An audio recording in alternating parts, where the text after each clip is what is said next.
विध्यगढ़ राज्य में राजा रुद्र प्रताप अपने न्याय के लिए प्रसिद्ध थे, लेकिन उनकी रानी और नवजात पुत्री एक भयानक हमले के दौरान लापता हो गई।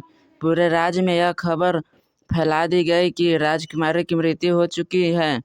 18 वर्ष बाद उसकी महल में एक साधारण नौकरानी गौरी काम करती थी। वह सभी की मदद करती, बुजुर्गों का सम्मान करती और गरीबों को अपना भोजन तक दे देती थी। किसी को नहीं पता था कि उसकी गर्दन पर बना जन्म चिन्ह वही था जो वर्षों पहले खोई हुई राजकुमारी का था।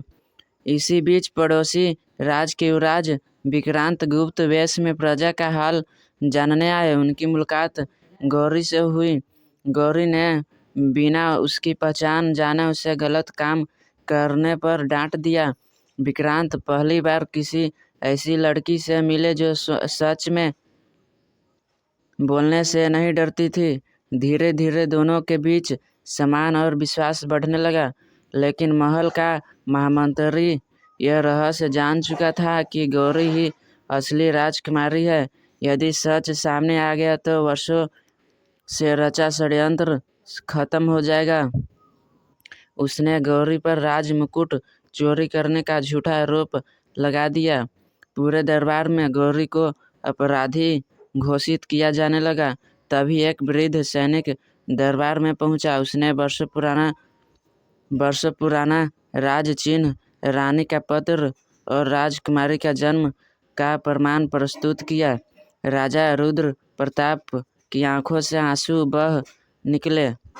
उन्होंने कहा, यह कोई नौकरानी नहीं, ये मेरी खोई हुई बेटी और इस राज की असली उत्तराधिकारी है। महामंत्री का षड्यंत्र उजागर हो गया और उसे दंड दिया गया। युवराज विक्रांत ने कहा, मैंने गौरी से प्रेम उसके दिल के लिए किया था, उसके सिंहासन के लिए नहीं। दोनों का विवाह हुआ और उन्होंने राज्य में न्याय, शिक्षा और किसानों के कल्याण के लिए अनेक नए नियम बनाए। सिख इंसान की असली पहचान उसके पद या धन से नहीं, बल्कि उसके चरित्र और कर्मों से होती है।